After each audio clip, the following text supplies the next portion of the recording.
C'est bon de vous voir. Content de vous voir face à face, de voir du monde là. Fixer une caméra tout le temps, c'est le fun, mais vous êtes plus beaux. Et quel privilège d'être ensemble, de louer Dieu comme ça. Et puis merci encore à l'équipe de louange, c'était une bénédiction à chacun. On va prier avant de commencer. Seigneur, c'est devant toi qu'on vient ce matin parce qu'on croit que tu as les paroles de la vérité et la vérité nous rend libres, nous affranchit, comme tu dis. Donc, on veut puiser dans ta parole, on veut puiser ensemble à ce que tu veux dire, ce que tu veux nous communiquer, ce que tu veux nous apprendre, ce que tu veux nous révéler, ce que tu nous as fait connaître. Seigneur, qu'on puisse saisir ces paroles-là et juste les approprier, les comprendre, les méditer, les appliquer pour vivre cette liberté que tu nous parles. Merci, Jésus, d'être avec nous ce matin.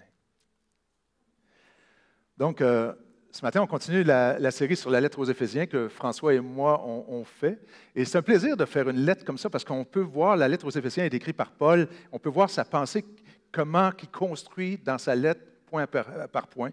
Donc, on a donné le titre de « La puissance de Dieu pour un monde brisé ». C'est le titre de la série sur la lettre aux Éphésiens. Et chaque petite section qu'on fait, on a donné un sous-titre. Et aujourd'hui, c'est « La puissance de Dieu dans la transformation personnelle ». Imaginez que la chose la plus importante qui peut vous arrive,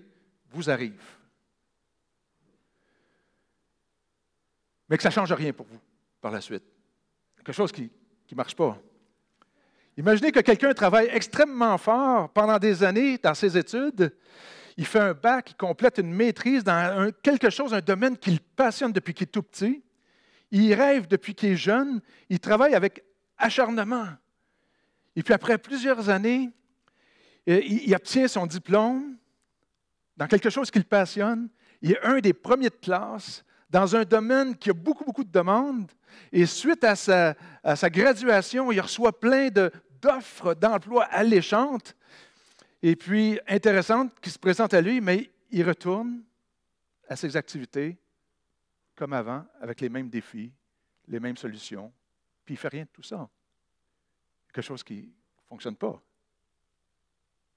Imaginez quelque part dans le monde, des gens, un peuple, ils ont un puits, ils s'abreuvent à ce puits-là, et c'est de l'eau corrompue qui est toxique, qui les fait mourir. L'espérance de vie est à peine 36 ans, et que ces gens boivent à ce puits-là, ils emmènent leurs enfants à boire à ce puits-là, parce qu'ils ont toujours bu à ce puits-là. Puis là, quelqu'un, à un moment donné, qui vient, il leur creuse un puits d'eau saine, qui peut les emmener à grandir avec une stature solide, mais les gens retournent toujours au vieux puits. Il y a quelque chose qui ne fonctionne pas.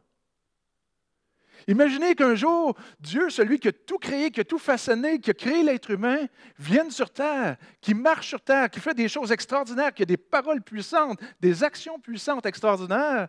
Des gens le rencontrent qui décident à le suivre, mais cet homme-là meurt sur une croix. Mais il revient à la vie, il est plus puissant, plus fort que la mort. Et cette personne-là, Jésus, passe du temps avec ceux qui l'ont suivi pendant 40 jours pour leur expliquer, répondre à toutes les questions qu'on se pose sur la vie, leur donne le moyen de vivre la vie qu'ils aspirent à vivre. Et que ces gens-là, un coup que Jésus est parti, retournent à leur activité ordinaire, normale, les mêmes solutions qu'il y avait avant, avec les mêmes défis. Ça n'aurait pas de bon sens. Quelque chose qui ne marche pas. La résurrection de Jésus-Christ n'est pas le type d'événement que vous reconnaissez, que vous prenez conscience un jour et qui ne change pas radicalement notre vie. La résurrection de Jésus-Christ est venue affirmer, est venue confirmer, valider tout ce que Jésus a dit dans sa vie et tout ce que les prophètes dans l'histoire ont dit à propos de lui. Ça n'a pas de bon sens de rencontrer Jésus, ou ça n'aurait pas de bon sens de rencontrer Jésus, ressuscité, plus puissant que la mort, sans qu'il y ait un changement radical dans nos comportements, dans nos vies, autre qu'aller à l'église le dimanche. Une rencontre avec Jésus devrait transformer nos vies. Et c'est ça que Paul veut nous faire comprendre dans la lettre aux Éphésiens. Puis il va nous donner des exemples de ça. Et c'est important de comprendre comment Paul construit ses épîtres, dont l'épître aux Éphésiens, Romains, Galates, 1 et 2 Corinthiens, Philippiens, Colossiens, toutes les épîtres que Paul a écrites, il y a toujours une première partie. Et c'est important de le dire, de le répéter. Première partie, les 3 premiers chapitres dans le cas d'Éphésiens, qui nous parlent des fondements de qui on est, qu'est-ce que Jésus-Christ a fait, tout ce à quoi on a accès. Et après ça, il tombe dans une partie pratique. Voici ce que ça devrait produire dans votre vie. Mais si on lit juste la deuxième partie, ce que ça devrait produire, les comportements qu'on devrait avoir, les gens essayent par leurs propres efforts. C'est comme ça devient du légalisme, sans que ça soit basé sur la révélation, la vérité qui nous est révélée. Juste avant, là on est dans le chapitre 4, on est dans la deuxième partie de l'Épître aux Éphésiens. Donc il tombe dans la partie pratique, le comportement qu'on est appelé à vivre sur la base de ce qu'il a dit avant. Et juste avant le texte qu'on va regarder aujourd'hui, Paul nous parle dans les 3 premiers chapitres de tout ce que Dieu a fait pour nous. La grandeur de l'espérance qu'on peut avoir maintenant, tout ce qu'on peut espérer, on l'a en ce que Jésus, puis il décrit, il développe ça. Il parle des richesses et des splendeurs qui nous sont destinées. On a tout développé ça. Il nous parle de la puissance qu'il a mis à notre disposition, la même puissance qui a pris un corps mort, qui a ramené à la vie. Imaginez un corps mort et qui ramène à la vie. Cette puissance-là est à notre disposition. Il nous parle de son plan. Qu'est-ce qu'il est en train d'accomplir sur la terre? Ça nous permet de rentrer dans son plan parce qu'on sait ce qu'il est en train de faire maintenant. Et tout cela, il nous dit, ça vient de lui, ça ne vient pas de nos efforts, ça vient de lui. Il nous a intégrés à sa famille, à son peuple. On n'était pas de son peuple. Maintenant, on a accès à lui, on a accès au Père, on a accès à sa présence. Il nous parle d'unité. On est un ensemble, un corps. Il nous parle d'unité avec Dieu. On est un avec Dieu. Il nous a donné des dons pour nous aider à entrer dans ce que Dieu est en train de faire, des dons à chacun pour nous aider, nous accompagner à entrer dans ce que Dieu est en train de faire, c'est-à-dire reconstruire l'être qu'on est appelé à devenir. L'homme nouveau, la femme nouvelle. Avant, on n'avait pas accès à ça. On ignorait ces choses-là. On était ignorant par rapport à ça. On ne connaissait pas ça. On ne comprenait pas ça. On ne le savait même pas. On vivait dans une perception de la vie sans connaître Dieu. Notre être naturel. L'être naturel ne connaissait pas, il ne considérait pas les choses de Dieu. J'ouvre une parenthèse ici avant d'aller plus loin. Il y a des textes, plusieurs textes qui nous disent « Confie-toi en l'Éternel, confie-toi en Dieu, il va te donner ce que ton cœur désire. » De quoi il parle là? Il parle, dit, si je crois en Dieu, je vais avoir la grosse maison que je souhaite avoir, le gros chalet, le gros bateau, la voiture neuve, la job, la belle position. Peut-être, mais ce n'est pas de ça qu'il parle quand il parle de ça. Qu'est-ce que le cœur de l'homme désire dans le plus profond de lui-même? Le bonheur, la joie, le bien-être, la paix intérieure. Tout ce qu'on essaie d'avoir, c'est dans le but d'avoir une meilleure vie, un futur meilleur. Et Dieu connaît notre cœur. Sauf qu'il nous dit, confie-toi en moi, je vais donner ce que ton cœur désire. Mais ce ne sera peut-être pas par le même chemin que toi tu prends.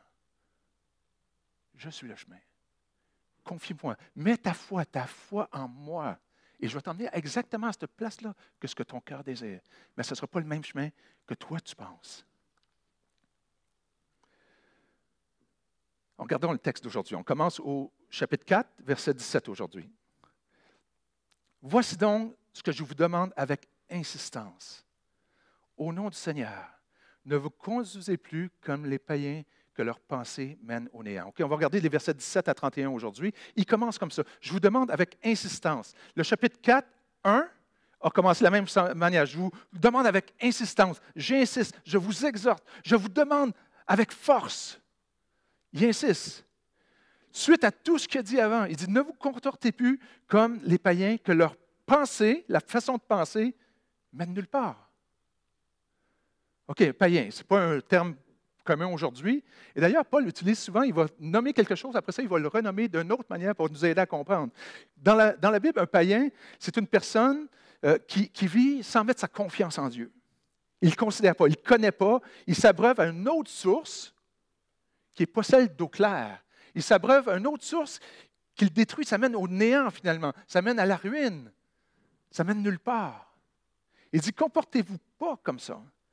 Et il va continuer ici, après, il va décrire comment pense une personne qui ne se confie pas en Dieu.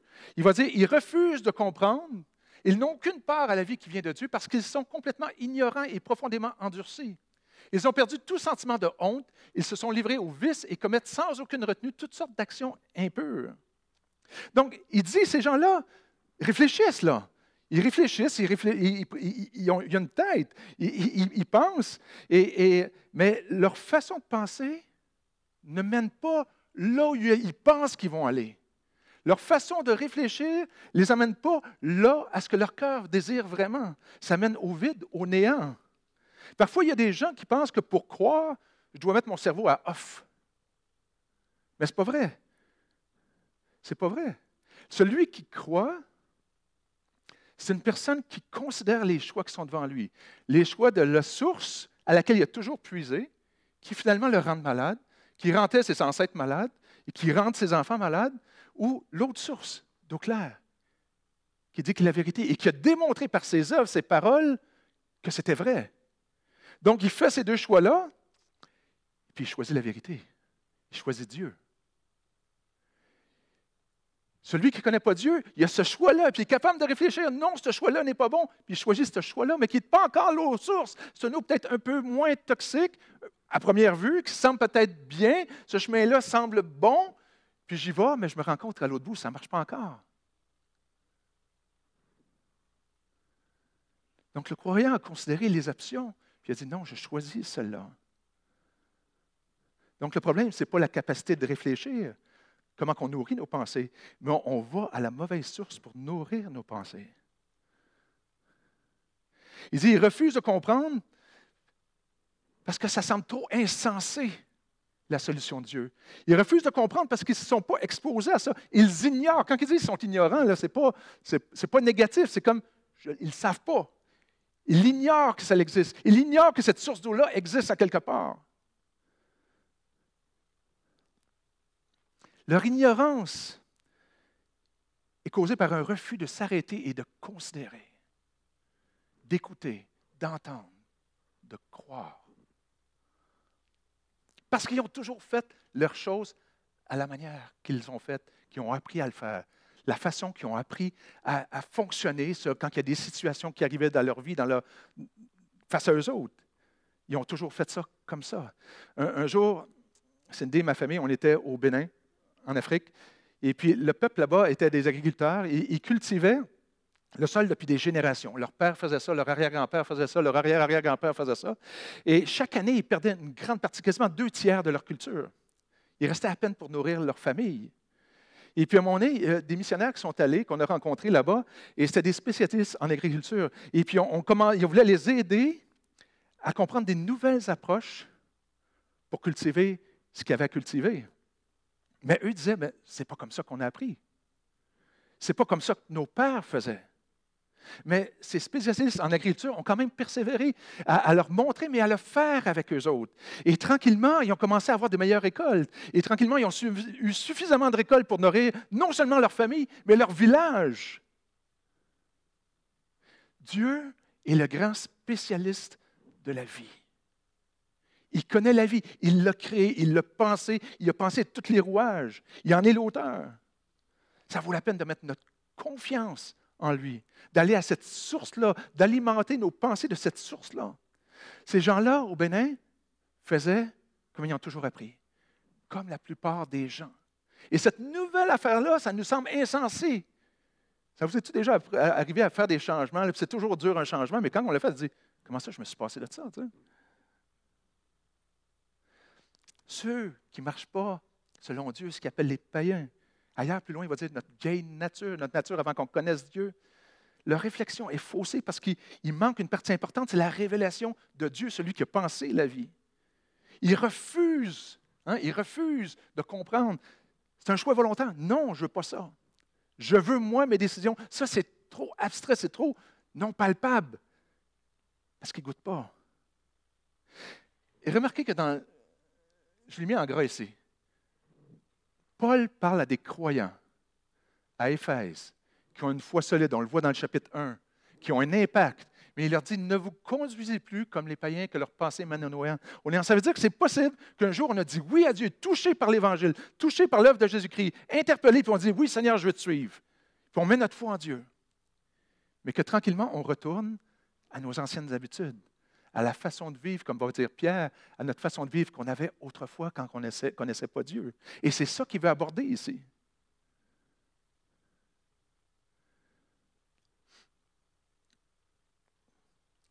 comment on vit? Qu'est-ce qui influence nos pensées, nos comportements? Le texte nous dit, ils n'ont plus de honte à avoir certaines pratiques. Leur évaluation du bien est complètement à l'opposé de ce que Dieu dit. Et ici, dans le texte, il fait particulièrement, pas uniquement, mais particulièrement allusion aux des pratiques sexuelles.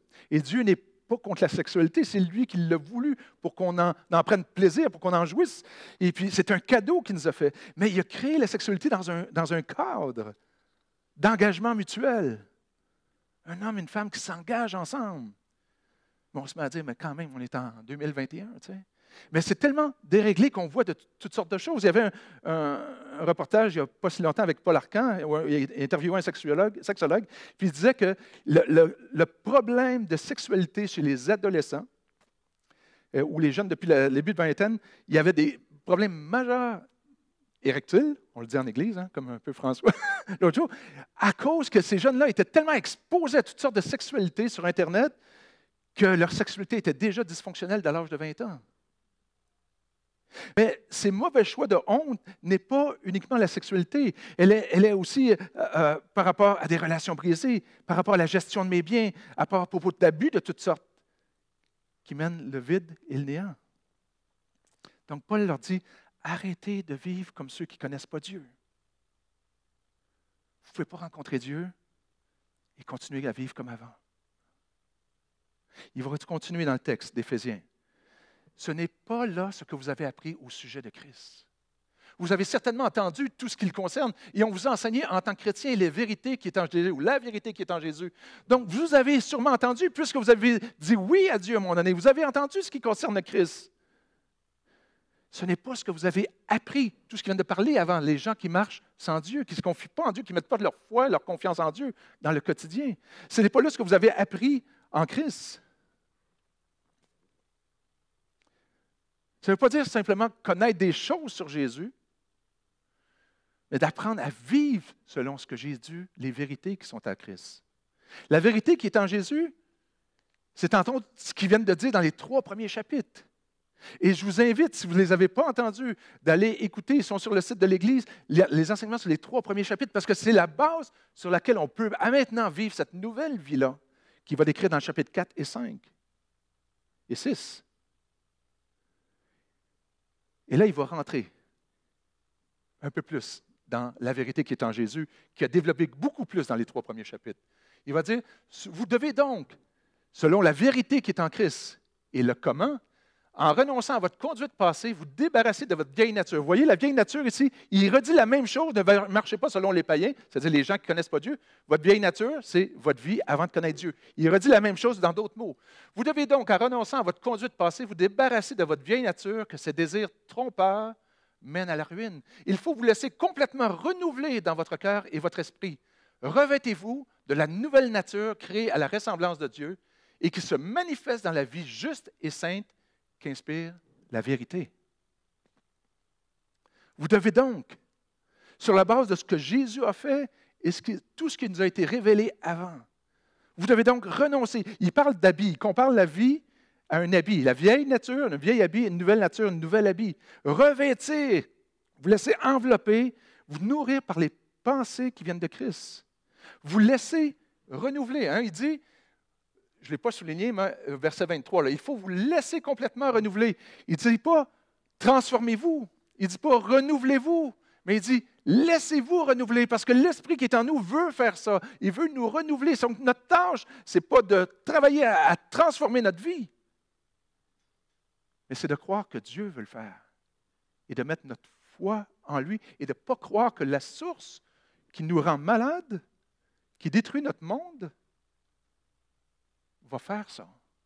Que cette source ne remplira pas, comblera pas ce que mon cœur désire. Mais c'est de croire que ça va me rendre malade, mais que la vérité de Dieu va m'emmener là. Peut-être le chemin ne sera pas tout à fait comme je le pense. Parfois, ça va être épeurant. Mais il dit, n'ayez pas peur, constamment.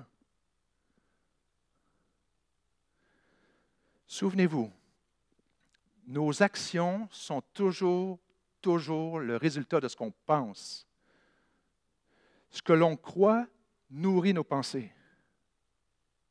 Donc, nos pensées sont soit nourries, vont soit nourrir notre foi, ou nos pensées vont nous emmener ailleurs que notre foi en Dieu. Il nous parle de vieille nature ici. Donc, cette vieille nature et de cette façon qu'on avait de vivre avant de connaître Dieu. Si mon comportement, et là, il va nous donner des exemples. On va en regarder 4 aujourd'hui. Si mon comportement n'est pas selon ce que Dieu dit, c'est un bon cue là, qu'il nous donne là, un bon indice. Si mon comportement n'est pas selon ce que Dieu dit, là, je peux discerner, oups, c'est ma vieille nature qui est en train de prendre le dessus, qui est en train de me diriger. Ce n'est pas ma nouvelle nature. Dieu nous donne, Paul ici nous donne des bons indices. Donc, j'ai les moyens là, d'identifier, est-ce que c'est ma vieille nature qui ne croit pas en Dieu, qui est en train de me pousser à agir? Et là, comment je peux changer ça pour la vérité qui est en Christ? C'est la tendance de l'homme naturel, sans Dieu. Et vous savez, connaissez l'expression « chasse le naturel » et... Tout le monde le sait, hein? L'être naturel, c'est ce païen, l'homme sans Dieu, qui se confie dans les sources qu'il a toujours connues. Mais là, Dieu s'est révélé, on sait qu'il y a cette source-là maintenant. Mais l'homme naturel, on chasse ça, non, je ne veux pas aller là, mais il retourne là, tout le temps. Donc, comment faire ça? Il faut être conscient de ça, prendre conscience et choisir de revêtir. C'est notre choix, c'est de revêtir qu'est-ce que je crois, en quoi je mets ma foi. On est maintenant de la même nature que Dieu. Parce qu'on a dit oui à Dieu à un moment donné. On a compris qui était Jésus-Christ et Dieu nous a remplis de son esprit. On est devenu son enfant de la même nature que Dieu, que Pierre va développer ça dans son épître. On ne peut pas créer cette nouvelle nature-là. C'est Dieu qui fait ça. Nous, on a besoin de choisir de nourrir cette nature-là avec la vérité qui est en Jésus, qui est sainte et juste. Qui est saint et juste sur terre? Qui a été saint et juste sur terre? La bonne réponse qu'on dit à l'école du dimanche, c'est Jésus. Et puis, donc, Jésus, encore là, il nous dit, la vérité sainte et juste qui est en Jésus, qui a dit juste avant, hein, la vérité qui est en Jésus, qui inspire la vérité. Si mon désir est de suivre Dieu et que mon comportement n'est pas selon ce que Dieu dit, ça veut dire que dans ma vie, il y a quelque chose qui prend plus de poids. C'est plus rassurant pour moi que ce que Dieu dit. Qu'est-ce que je fais dans ce temps-là? Et le problème, qu'est-ce que je fais? C'est qu'il faut le reconnaître. Juste en prendre conscience, le réaliser et le nommer. Non, toi, le démasquer. Et une fois qu'il est démasqué, même s'il se remonte, on le reconnaît. Le problème, c'est qu'on aime ces mensonges-là sur lesquels on se confie, que cette eau-là est quand même bonne. Elle est quand même bonne, celle-là. On y est attaché. Elle nous rassure parce qu'on a toujours été là, fait qu'on a des souvenirs. Ce ne sont pas tous des mauvais souvenirs, il y a des bons souvenirs. Donc, ça nous rassure, ça nous rend confiants. Est-ce que ça vous est déjà arrivé de faire du ménage dans vos vêtements, là? Et puis là, il y a ce chandail-là. Ah, je suis tellement bien dedans. Mais il est tout taché, rapiécé, déchiré, trop petit ou trop grand. Et puis, mais on ne veut pas s'en débarrasser parce qu'on est attaché à ça. Il y a plein de choses qui sont rattachées à ça. Et on a de la difficulté à se débarrasser de choses comme ça parfois. Et c'est un peu la même chose. C'est un peu la même chose quand ça en vient à nos vies. Il y a des habitudes, des tendances, des manières de vivre auxquelles on est rattaché parce qu'il nous rassure peut-être parce qu'à un moment donné, ça nous a aidés. Ça nous a sortis d'une situation où je me sentais dévalorisé, mais en agissant de même, ça a marché. Puis là, on pense toujours que ça va fonctionner. Et puis, ou bien j'ai agi, je me suis permis une petite accro ici, hop, ça a fonctionné. Donc, on pense que cette habitude-là fonctionne bien dans nos vies. Être conscient de ces mensonges-là qui nous animent, auxquels on va puiser, inconsciemment, mais d'en prendre conscience à la lumière de la vérité qui est en Jésus. Et comme des vieux vêtements que je décide, non, OK, tu n'as plus ta place. Je choisis ce vêtement-là maintenant. D'être renouvelé. D'être renouvelé, qui dit complètement, laissez-vous complètement renouveler. Ça veut dire, c'est continu. C'est Dieu qui veut faire ça de façon continuelle. Vous savez, je l'ai dit tout à l'heure, Dieu veut nous transformer dans nos pensées. Nos pensées forment nos actions forment nos habitudes vont former notre caractère, et notre caractère, notre style de vie. Dieu veut transformer notre façon de penser. Et notre façon de penser va former en nous des nouvelles habitudes qui vont produire le caractère de Jésus en nous, qui va définir le genre de vie qu'on va avoir. Plusieurs personnes dans l'histoire ont parlé de l'importance des pensées. Je vais vous en nommer quelques-uns ici.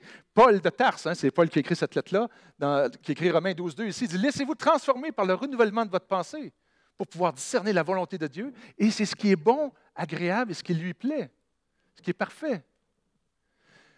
Marcus Aurelius, qui est un empereur romain, qui dit « Les choses les plus importantes dans la vie sont les pensées que vous choisissez d'alimenter. » Le poète et l'auteur Ralph Waldo a dit « Une personne est ce qu'il pense à journée longue. Les pensées vont définir qui on est. » Un peu plus loin, il dit Charles Spurgeon, qui est un grand prédicateur, dit « Les bonnes pensées sont des invités de marque et doivent être très bien accueillis, bien nourris et doivent être abondamment recherchés. » A.W. Tozer, un autre écrivain et théologien, il dit « Ce à quoi nous pensons lorsque nous sommes libres de penser à ce que nous serons, c'est ce que nous sommes ou ce que nous deviendrons. » Et Paul met l'accent là-dessus. Laissez-vous transformer dans votre façon de penser. Et ce n'est pas changer mes pensées pour n'importe quelle pensée. Ce n'est pas de changer ce puits-là pour le puits qui est un peu plus loin chez le voisin. C'est de changer mes pensées pour la vérité qui est en Jésus.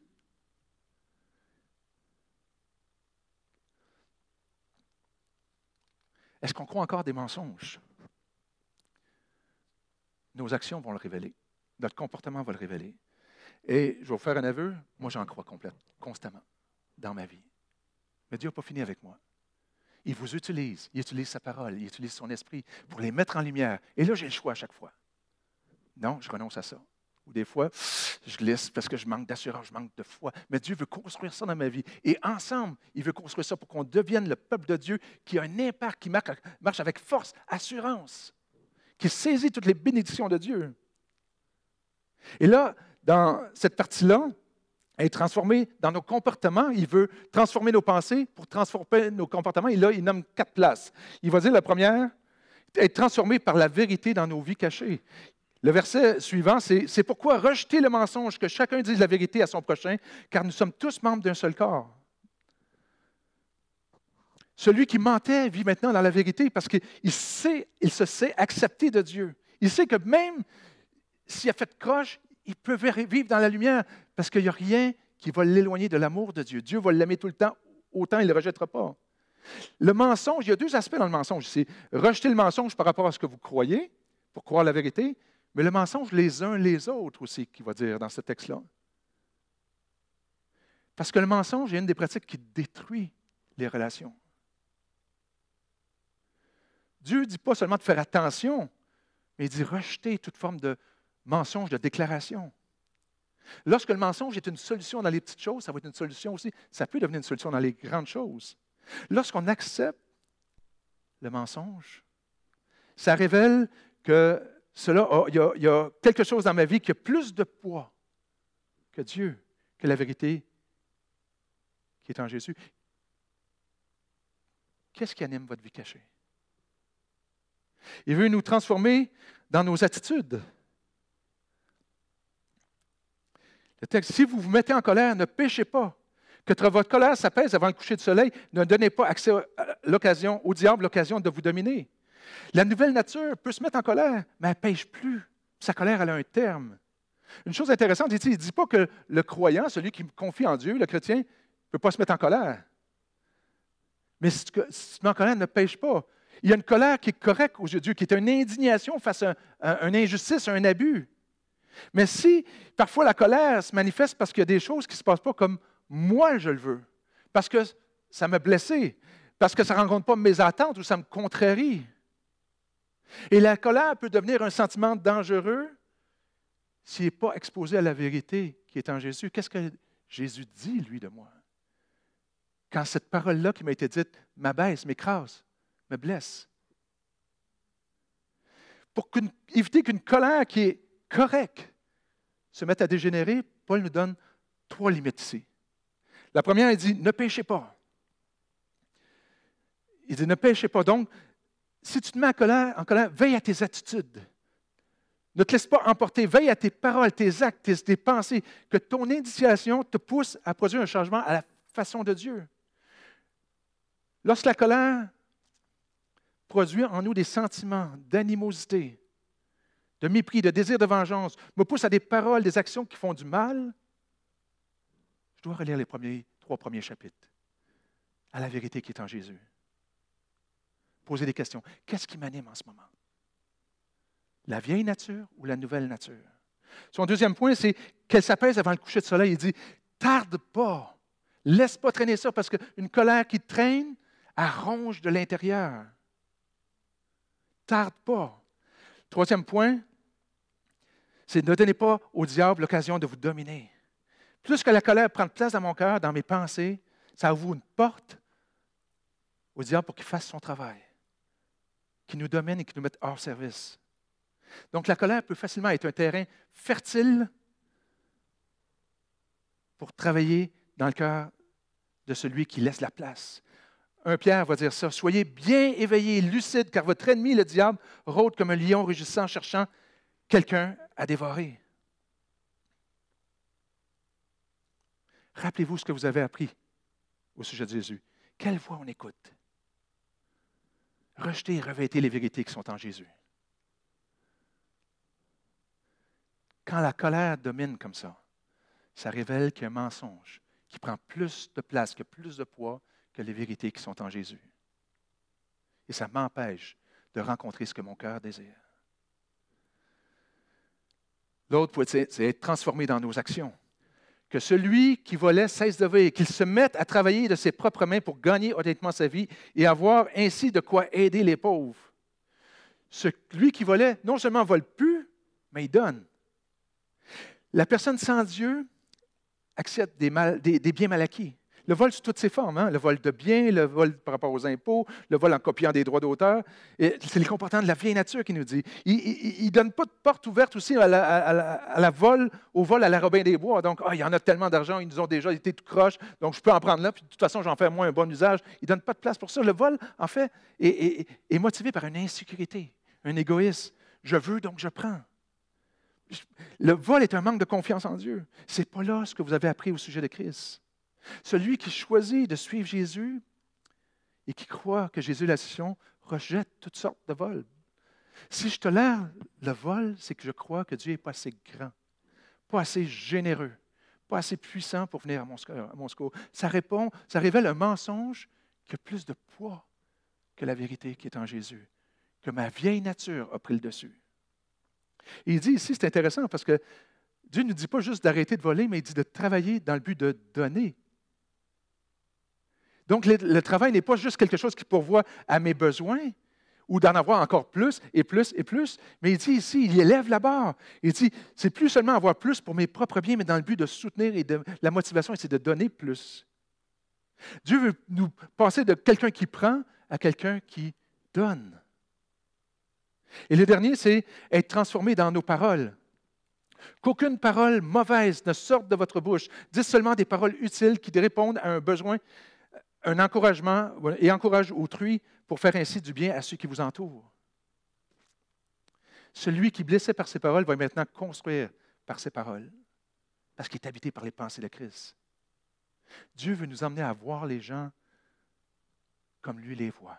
Peu importe si on a raison, peu importe si l'autre a tort. Ne jamais utiliser des paroles qui vont blesser ou diminuer l'autre. Le mot utilisé pour parole mauvaise ici, c'est la même expression qui est utilisée pour un poisson en décomposition, qui a une odeur nauséabonde.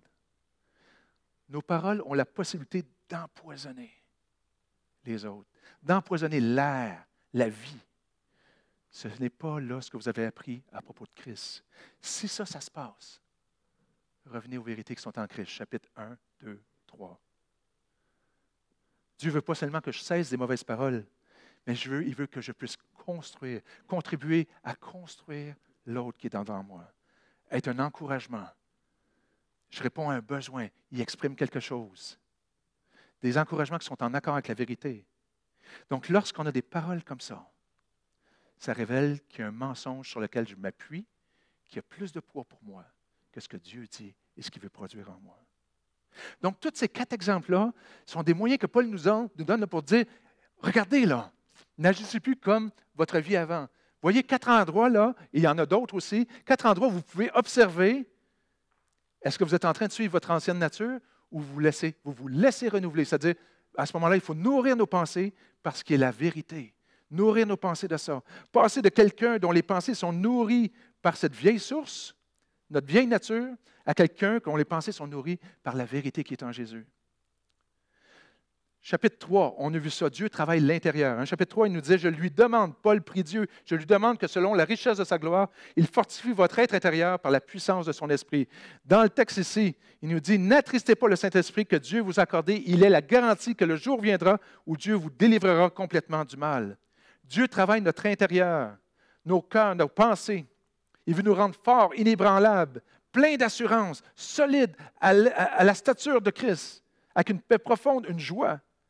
Et lorsqu'on choisit d'aller puiser à la vieille source, c'est comme si tu étais un parent et tu sais que la nouvelle source est là, et là tu vois tes enfants aller encore à la nouvelle source qui va les emmener de devenir les hommes, les femmes forts, fortes et solides, attristés. Mais quand on fait confiance à laisser l'Esprit de Dieu nous rappeler ces vérités-là, et on dit, je choisis ça, c'est toute une question de foi tout le temps. En quoi je mets ma foi? On est venu au Seigneur par la foi et on marche par la foi que tout était accompli à la croix, tout le temps. Tout le temps, je peux attrister le Saint-Esprit. Quand ces pensées viennent, d'aller à la vieille source, de laisser monter la vieille nature, notre rôle, c'est la foi en ce que Dieu dit. Et la foi, ce n'est pas quelque chose de facile. Quand des gens disent « Oh, le christianisme, c'est bien trop facile, c'est juste une question de foi. » Non, de renoncer à ces vieilles habitudes-là et de mettre ma foi en ce que Jésus dit, c'est quelque chose. Et il termine, verset 31. Chassez loin de vous tout sentiment amer, toute irritation, toute colère, ainsi que les cris et les insultes. Abstenez-vous de toute forme de méchanceté. Soyez bons et pleins d'affection les uns pour les autres. Pardonnez-vous réciproquement comme Dieu vous a pardonné. Me rappeler que j'ai moi-même été pardonné. Il nous demande de pardonner. Rappelez-vous que l'autre aussi est en cheminement. L'autre a ses combats aussi. Comment je peux contribuer à l'emmener, à saisir toutes les vérités qui sont en Jésus. Combien cette personne est aimée, comment cette personne-là est profondément désirée et aimée de Dieu. Lorsqu'on sonde notre cœur, David il disait, sonde mon cœur, ô Dieu, mets en lumière dans mon cœur. Et c'est ce que le Saint-Esprit va faire. C'est peut-être ce qu'il fait. Il révèle des choses, il dit, peut-être là, dans ma vie, j'ai ça. Peut-être là, c'est ma vieille nature qui agit. C'est de l'emmener à Christ. Et remplacer, et croire, décider de croire ce que Jésus dit. Et ce n'est pas du légalisme, Du légalisme, c'est dire à quelqu'un qui voit la mauvaise source de changer de comportement, de ne plus voler, de ne plus mentir, de ne plus se mettre en colère et de pécher quand il se met en colère, sans l'emmener à la nouvelle source qui, là, la nouvelle source va lui permettre de vivre ça. C'est comme quelqu'un qui voit la mauvaise source, lui dit, tu vas être un homme fort, solide et vivre jusqu'à 75 ans, 80 ans, mais on ne lui donne pas l'eau qui va lui permettre d'aller là et de vivre ça. C'est quelqu'un qui est légaliste, c'est quelqu'un qui voit la mauvaise source, puis il dit, tu dois devenir la stature parfaite de Christ, mais il ne voit pas la source qui peut produire ça, parce que ses pensées sont nourries de ça plutôt qu'être nourries par les pensées qui sont de la nouvelle source, de la nouvelle nature qui sont en Dieu. Qu'on a dit oui à Jésus, c'était le début, par la foi. Et le but de l'Épître aux Éphésiens, c'est de nous emmener en quoi je mets vraiment ma foi dans mon quotidien, pour expérimenter la liberté, la joie, la paix profonde, peu importe les situations qui m'arrivent, peu importe les paroles qui me sont dites, j'ai plein d'assurance parce que je sais qui je suis et mes pensées sont alimentées par les vérités que j'ai apprises de Christ. C'est ma prière. C'est pourquoi que Paul dit, je demande avec insistance, avec force, revêtez Christ. Revêtez des pensées qui étaient en Christ. Ayez en vous les pensées qui étaient en Jésus-Christ. On va prier ensemble. Je vais inviter l'équipe de louange. Seigneur, merci. Merci parce que ces paroles sont là, non pas pour nous condamner, mais pour nous accueillir et nous emmener plus loin, nous faire grandir, nous faire emmener là où notre cœur désire profondément finalement. Merci parce que tu nous as révélé ces choses-là et tu mets en lumière des choses dans ma vie, dans nos vies. Seigneur, on veut avoir le courage de faire le pas de foi que tu nous appelles à prendre. Parce que toutes tes actions, tes paroles ont révélé qui tu étais. Et on peut te faire confiance. Tu nous dis que c'est une garantie de ce qui nous s'en vient pour nous, parce que quand on met notre foi en toi, on voit le fruit de ça. Et on sait que ça va aller encore plus loin maintenant. Parce que ce que tu as commencé à nos vies, tu vas l'emmener à terme. Merci Jésus pour ta parole et que ça puisse juste résonner et nous emmener à se tourner vers toi encore et encore et qu'on puisse se soutenir les uns les autres, des encouragements à marcher avec toi et saisir qui on est pleinement à cause de toi. Merci Jésus. Amen.